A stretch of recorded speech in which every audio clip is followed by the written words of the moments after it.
Honorable Chairperson, I stand here on behalf of my party to support the motion of thanks to the President's address.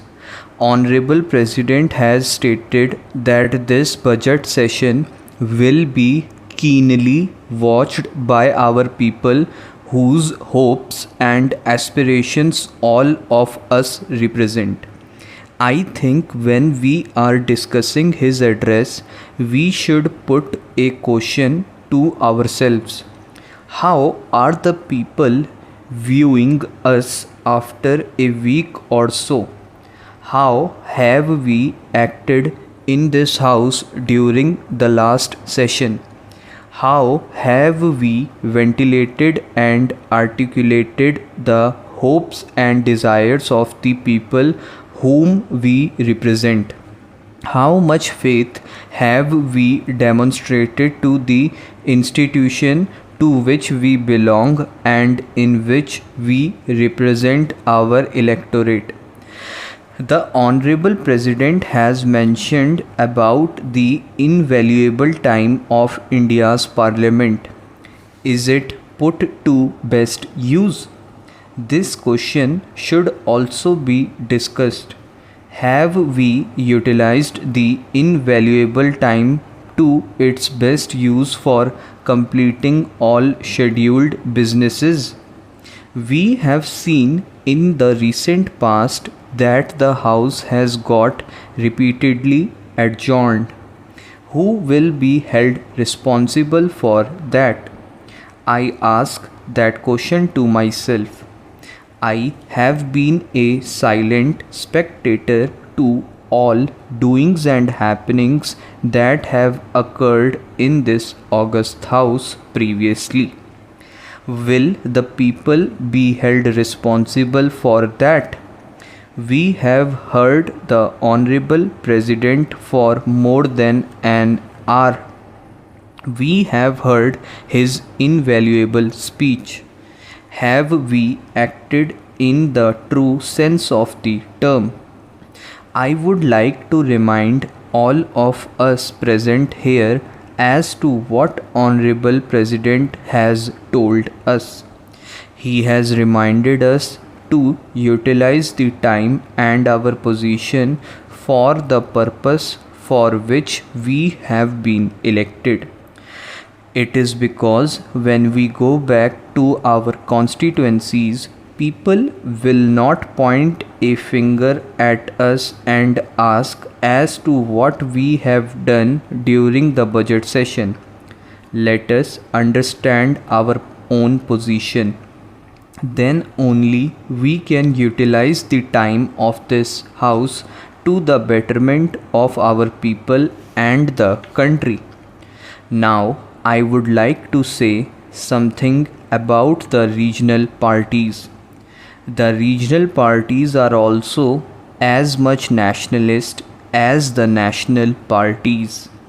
The moment you say that it is only that national parties which can protect the fabric of this nation and not the regional parties, you are casting an aspersion.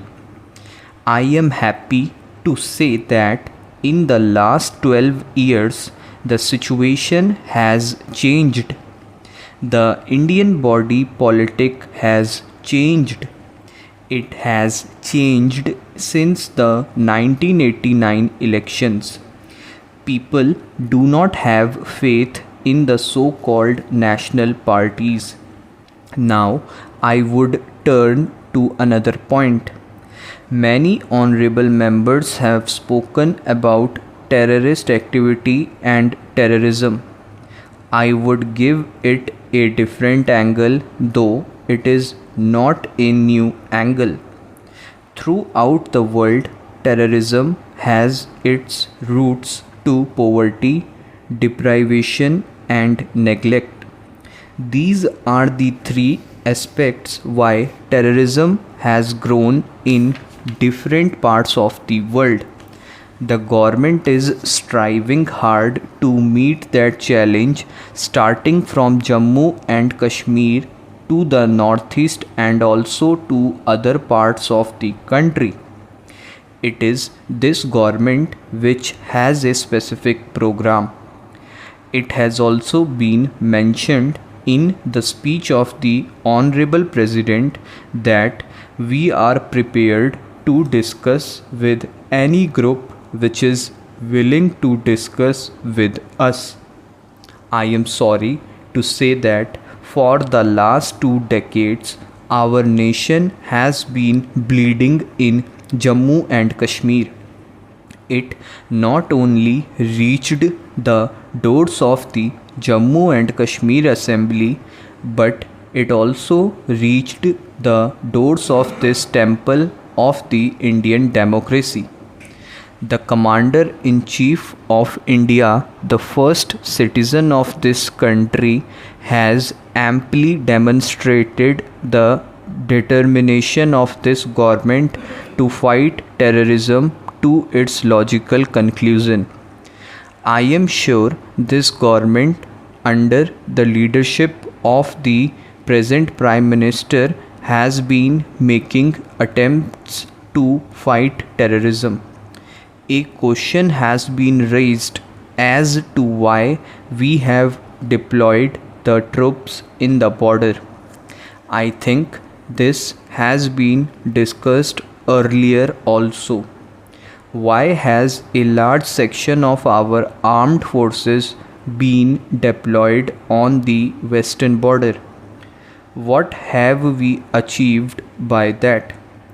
I would suggest that this is a very crucial and critical issue. We should not just jump to any conclusion. Let us be practical. Let us find out as to what was happening before the deployment of the armed forces on our borders.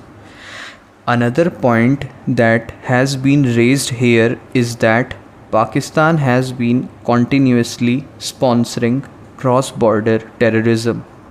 The basic question that has been discussed throughout our country by our people and also outside is as to why Pakistan has been doing this. It has a long history. What I know is that we have not accepted the two-nation theory. We have accepted partition. I think the honorable members are aware as to how that thing has taken place. Whatever we have done is just to protect the secular character of our nation. The secular fabric of this country has been enriched, and in the last 67 years, all of us have strived to protect it. Now, I would like to draw the attention of this house to another important matter about the food security.